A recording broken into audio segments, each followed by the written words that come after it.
Millet and sorghum are grains that are nutrient-rich, drought-tolerant crops and can support communities all around the world.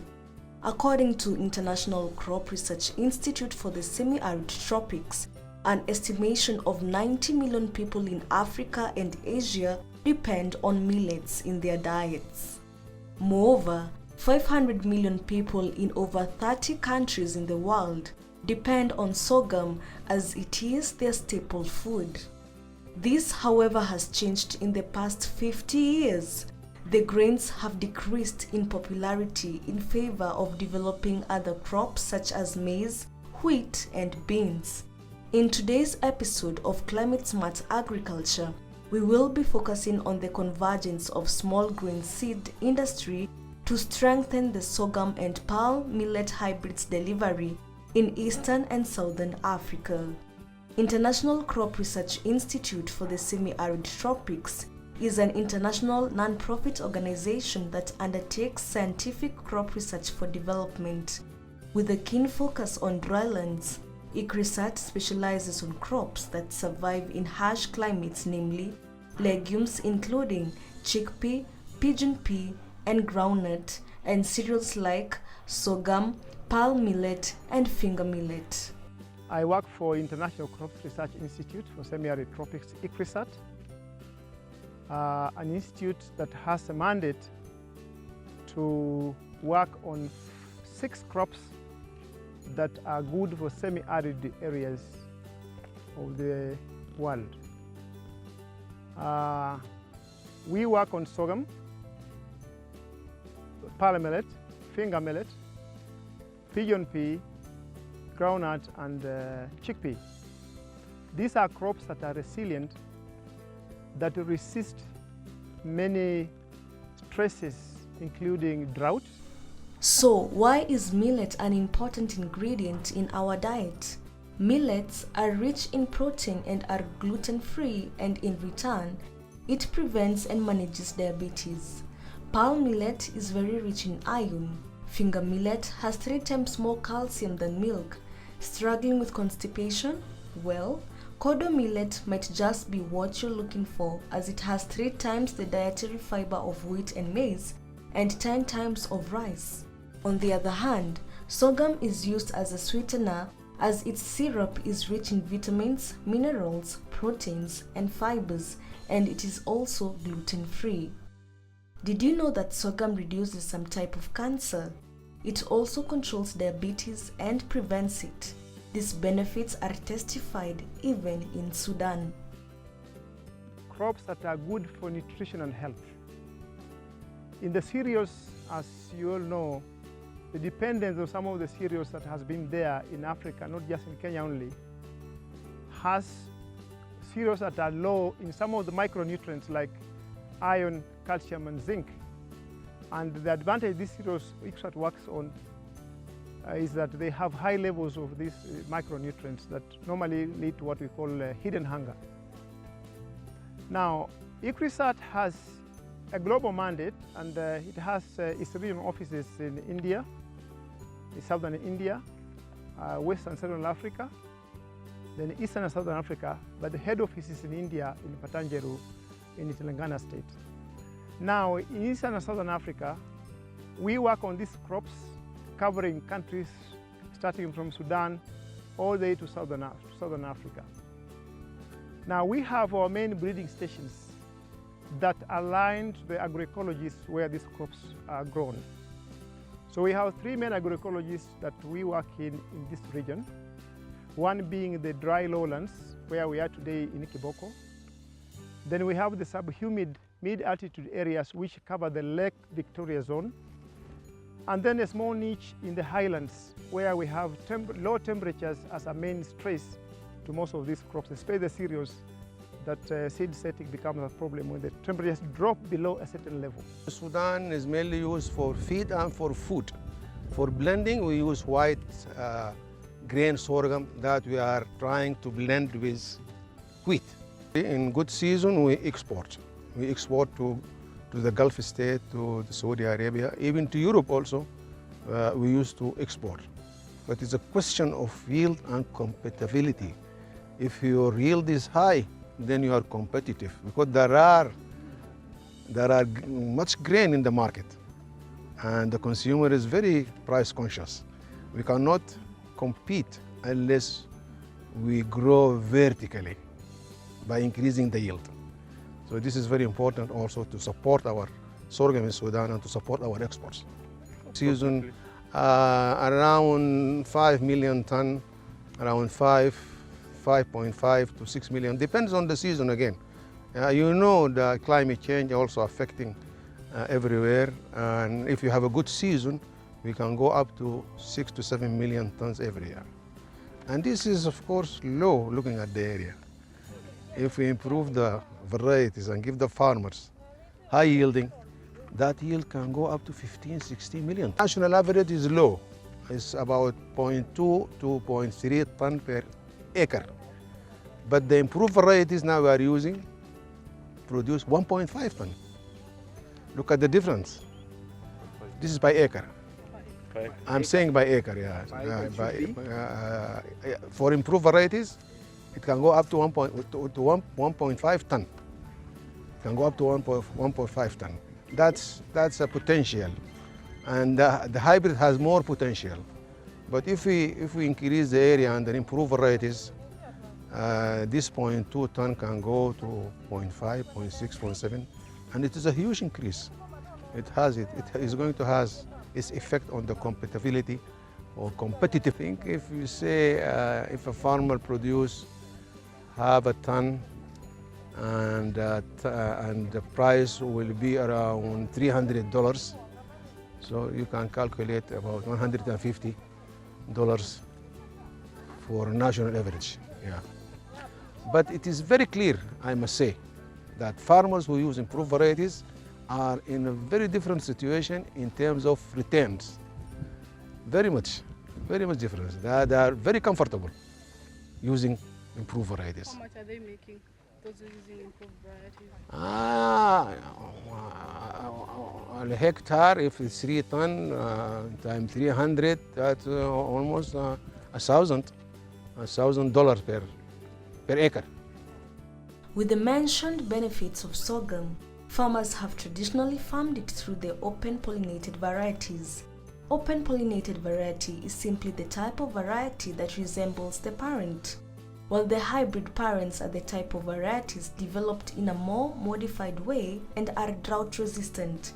International Crops Research Institute for the Semi-Arid Tropics have been on ground coming up with the hybrid varieties for close to 2 years. What we do basically is to breed, that is to produce new varieties and hybrids of these crops, but hybrids are mostly produced in sorghum and pearl millet, where we have systems that allow that development of the hybrids. Now, other than looking at yield, which is of course the most fundamental focus, we're also looking at other stresses like pests and diseases. And then of course in terms of nutrition, which is dictated by the type of variety we are producing, but also the end users will determine what variety they require in terms of not just adaptation to agroecology, but the seed type. What product can they make out of it? So we address all this in terms of our breeding program, but we don't do that by ourselves. To be able to come up with the product, we have to talk to the users, the markets, part of it, the end users of the market. What is it they require? Once we know what the market and the end users require, then we come back and together with the breeders, we sit down to develop a breeding pipeline that addresses those needs of the market and the farmers that we serve.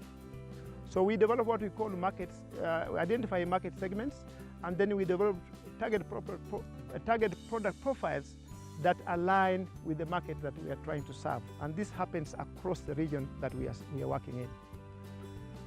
What we are doing here is we have developed quite a number of hybrid parents. We have about 88 lines that we call A and R that are basic for making a hybrid. And then the R line that now makes the final hybrid when you cross the female or sterile line. So these are new lines we have developed. As I said, every 2 years we have this field day to showcase to the partners the new parents we have been developing over the last 2 years. So we have all the new ones planted out here this season. So the partners are going through, observe, select what they think will fit their programs, and once they have done that, then they'll give us lists and then we can provide them seed. So that's the exercise they're doing here today. Hybrid parent varieties goes beyond increasing the production of sorghum and palm millet. We have also seen earliness and resilience that is way beyond the example I gave of Lawayo. That's a very good advantages that we're talking about. Now, when it comes to hybrids also, we have also been deliberate at the beginning to target niche markets where we can have a faster move as we slowly move into other uses. We have been working with the industry like the Kenya breweries, East African malting, who we work closely with in Zimbabwe. We are already forming alliances and collaboration with Delta Processors, a company that does the opaque beer. So once we do this, the samples are picked up by those end users to see what product, how good the products will come out. So once that happens, then they will tell you, this is the hybrid that we require. We have just released one hybrid a few years ago with the Egerton University, which the Kenya Brewers has pushed because it has the best malting qualities. The issue is just has been delayed because of rollout of seed system. So we are working in partnership. So if we do that, then we are talking of joining the dots. Can we have a variety? Who wants it first of all before you develop it, or a hybrid? Then can we create demand for that? What end uses? Can we push up the alternative uses of these crops? We have feed, food, malting, fodder, all these things. We need to up the game and see that these value chains or these end uses are apt to pull the demand down here. We have always talked about seed, which is a good thing.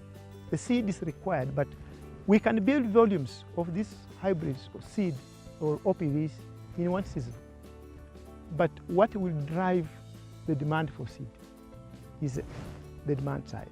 So we need to work together, all of us as stakeholders. That's why we're working with the industry, we're working with the seed companies, we're working with the farmers, the input suppliers to make sure that the whole connection is there to make these value chains grow. May also confirm here and stress that it is the hybrid that will give us the yield better than whatever farmers use if it is open pollinated varieties.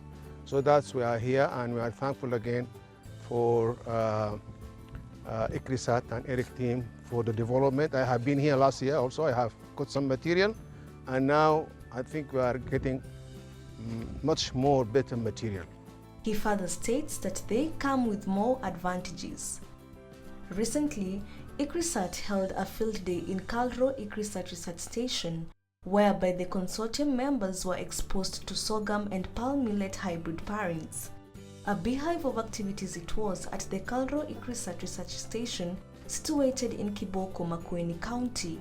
Consortium members of ICRISAT were armed with their pens and books, evaluating the lines for sorghum and palm millet hybrid parents. The objective of the day being selecting small grain parents that best fit their agroecological zones. Furthermore, they got a chance to evaluate the lines and selected parents to use in their hybrid development programs. This biannual activity came after ICRISAT organized the seed industry for sorghum and palm millet parents research consortium for Eastern and Southern Africa, SPMHPTRC.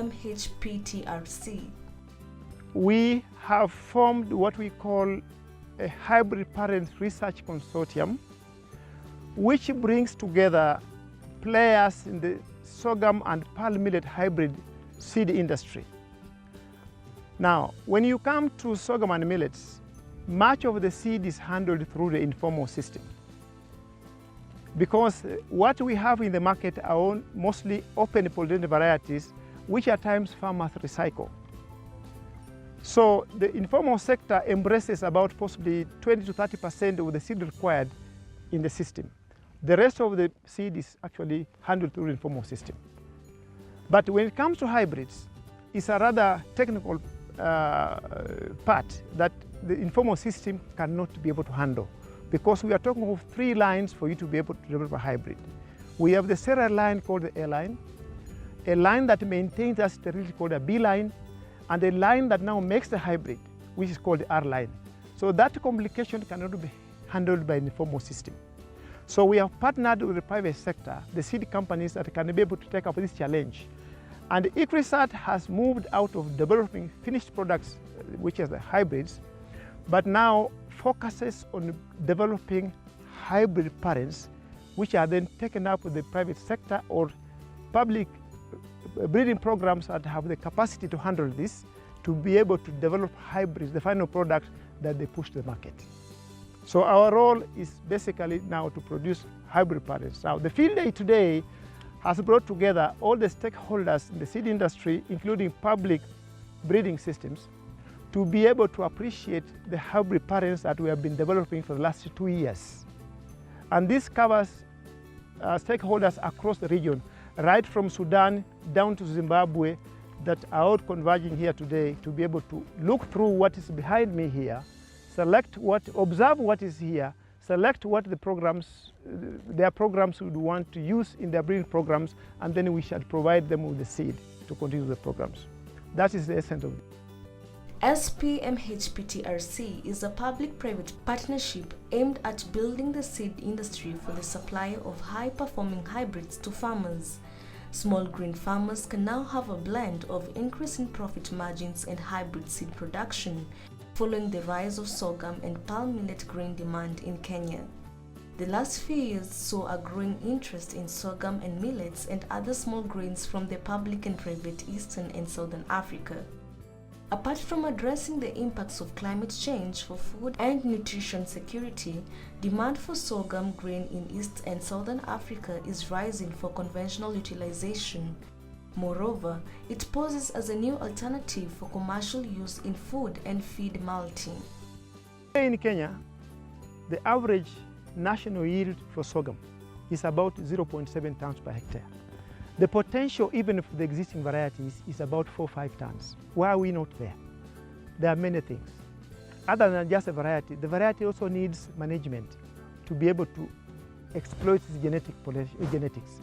So we need to work on the varieties or the genetics, but we also to work on management deliberately to be able to build those their productivity. But in terms of production, how do we increase the volumes in terms of acreage? We need to sustain a value chain that is profitable to all actors along the value chain. The farmer needs to make money out of these crops other than getting food. So how can we join the dots? I call it joining the dots to break the myth. Because the myth has been that farmers cannot adopt new sorghum varieties. But they are very smart. Farmers are not stupid. Farmers will invest where there's return to investment. So how can we make them earn other than just food to make money out of these crops? So joining those dots of the various actors, creating opportunities along the value chain to be able to make the farmer sustain production is very key. So the demand side, we have to work on it.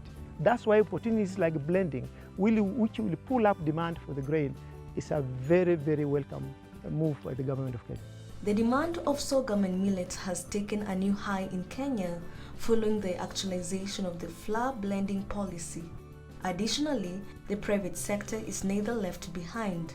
There has been ongoing effort by the private sector to develop hybrids to fit in the highlands of the Rift Valley to respond to high grain demand, especially for the brewing and animal feed value chains. Africa is not the only continent benefiting from the small grains hybrid parents.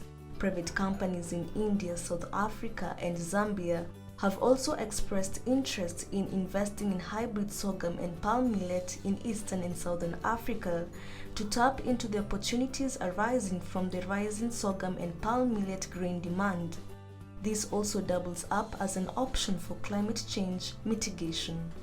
Look back and see, why are we in this so much. When you look back and see what's happening today, climate change is a reality. Food and nutrition security is a reality. What are we going to do to address these shortcomings? And this is why we come in strongly, and that's why the interest in these small grains. An example is the Kenya government's efforts to develop a flour blending policy. If they are going to come in with the need to have big volumes of the small grains, sorghum and millets, are we ready for that? So we need to move with speed to produce the right materials, the right varieties, adapted the right agroecologies where these crops grow, so that when this is rolled out, we shall be able to produce the required volumes of the grains to be able to run the blending system. Zimbabwe is one of the countries that has come up with a Future Grains initiative whose goal is to increase productivity and production of small grains to ensure better livelihoods. This is especially seen in inhabitants of semi-arid agroecologies. With this development, researchers have been challenged to come up with suitable sorghum and palm millets in the next 2 years. Evidently, the hybrid parent variety has advantages compared to the open-pollinated varieties. Zimbabwe is not the only country dancing to the benefits of the hybrid parents variety in sorghum and palm millet. In Sudan, for example, the use of the hybrid parents of sorghum small grain seeds has seen an increase in yield. Hybrid parents and hybrids development and seed production requires skills and experience. Through strong hybrid parents breeding pipelines, ICRISAT has taken up the role of developing sorghum and palm millet hybrid parents and leaving the work of developing hybrids and hybrid seed production and delivery to the private sector and national public breeding institutions with strong breeding programs. Apart from providing hybrid parental lines, ICRISAT is also giving an importance to human resource development through capacity building of both public and private sectors. According to Daktari, inasmuch as Kenya produces her own sorghum, it still imports from other regions. Sorghum a year, about 250,000 tons of sorghum a year. But we still import some volumes again. Now, if you look at the only sorghum comes at times from Uganda and Tanzania, but most of the finger millet imported in this country is from Tanzania, with some from Uganda, but a lot of it's from Tanzania. And how many acres do we have on the bottom? In Kenya? That's why I said it's about 250,000 hectares, growing now towards 300 because of the brewing value chain that has upped up that. And the production being like 0.7 tons per hectare or up to 1 ton, that's why the yield, the acreage and the total tonnage is almost similar. But we need to up the game. Why can't we do 4 tons per hectare? So that's a challenge that we need to address, all of us, especially on management. It's the biggest handicap. With the use of sorghum mostly seen in the brewing industry, how much sorghum is needed? We won't have a figure. Breweries, I'm saying like 40 to 50,000 tons a year.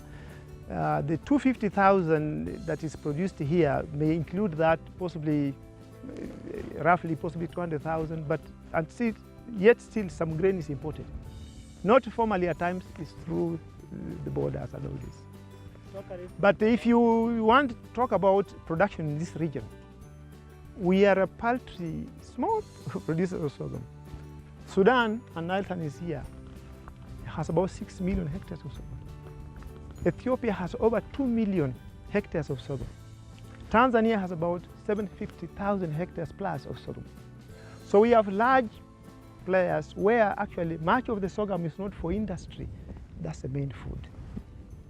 And What about the policies put in place in Kenya to govern sorghum and palm millet? In Kenya, we have distinct seed classes that are recognized. We have the breeder seed, foundation seed, then we have certified seed, but now they have enacted what they call standard seed.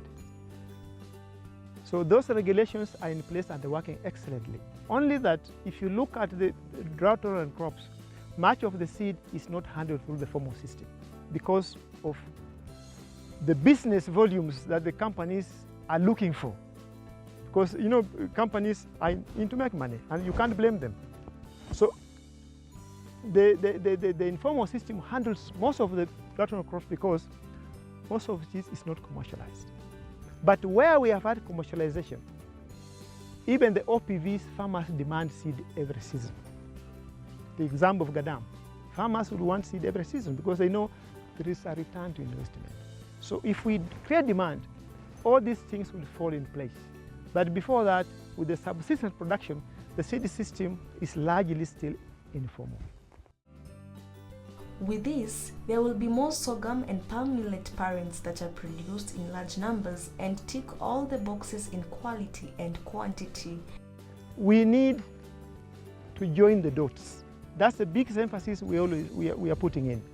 We need to build sustainable value chains to drive these crops. And we need also to realize that with the changing climate change is real. Can we be realistic and embrace crops that can be able to be produced under those circumstances, but build capacity in utilization and product development? So that when there is war in Ukraine just 1 week, and we say there is no maize, we are not saying there's no sorghum and millet. Our environments, Kenya is only about, today possibly 15% high potential. It was 25, but much of the land is under buildings and cities. What is remaining? It's a 75% semi-arid. There are crops you can't push there. Opportunities are here to produce and feed the nation with the crops that can fit there. Can we direct our efforts in terms of building these value chains, create demand for these crops, and reduce dependence on crops that we import to save the government the foreign exchange and make sure our people are not just fed, but they are fed nutritionally? Because you cannot compare the nutrition from these crops to the conventional or the standard cereals that we consume every day. So that is my rallying call. All of us, we need to work right from the scientists, the policy makers, deliberate policy efforts that will drive the use of these crops so that we are able to build our own food systems that are resilient, whether in war or in climate change. Thank you so much for watching today's episode of Climate Smart Agriculture. For more information, subscribe to our YouTube page at Farm Kenya and follow us across all our social media platforms at Farm Kenya 254.